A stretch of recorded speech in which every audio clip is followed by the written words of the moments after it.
Moving on to Kenya now, where crackdown against the protesters continues, who are pressing ahead with their anti-government rallies, which have entered the 6th week. On Thursday, protests again flared up in the capital, Nairobi. Several people attempted to present a petition to the president's office and lay flowers to honor those killed in the protests.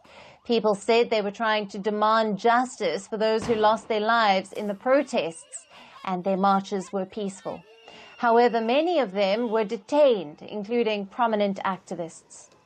It's important for me today to go to the protest in honor of all the young people who have lost their lives unnecessarily, demanding an end to corruption and good governance in a new country to be born. And we want to say that, honestly, it was not in vain. We will not allow that their death be in vain. We will not allow their opposition to dance on their graves. We will not allow our country to ever go back to the realities that you cannot go out to protest for fear that a bullet might take your life. Now, these protests erupted just a day after President William Ruto addressed the nation. He proposed amendments to anti-corruption and public procurement laws and announced more ministers in his new cabinet. These members also include opposition heavyweights as a part of a broad-based government that Ruto had promised. But activists have criticized the new government. They are disappointed with several reappointments from the previous government, while they have also condemned the opposition members as corrupt. The president is doing everything in his capability to take this country backwards. This is why we cannot afford to give him more time. He's not interested in fixing the country, in listening to our demands, in advancing our cause, in implementing the Constitution. He's playing outside the Constitution. If we saw the brutality.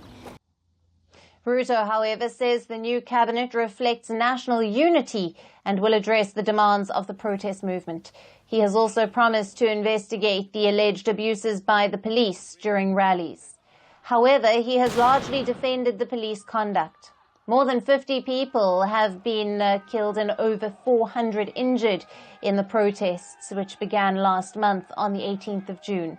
At least 700 people have been reportedly arbitrarily detained, and 59 have been abducted or are missing in connection with the protests. The rallies started in protest against the proposed new tax hikes, which were later scrapped due to public anger.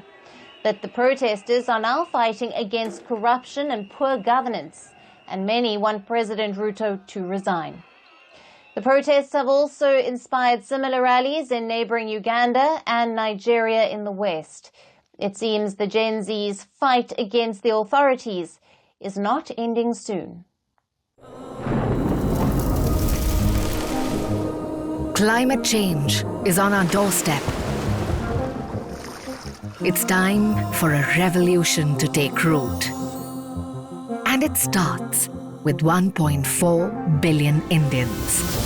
It starts with one tree for humanity, one tree for Mother Earth, one tree for our future.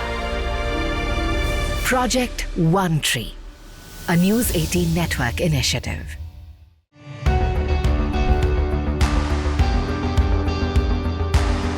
Across continents, one powerful news source. Bringing you diverse perspectives on the issues that matter.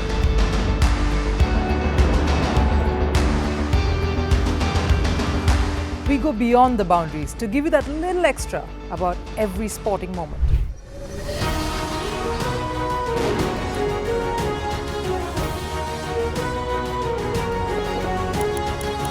So thank you for making Firstpost 5 million strong. We're counting on your support, and you can trust us to bring you the news unfiltered and unvarnished.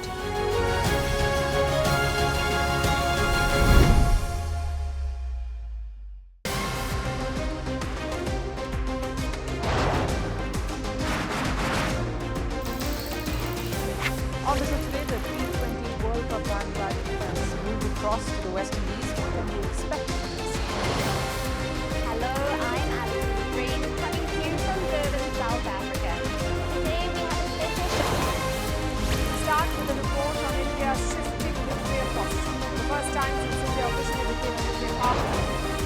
and welcome to Firstpost America. I'm Aaron Ham, coming to you live from the nation's capital in Washington, D.C.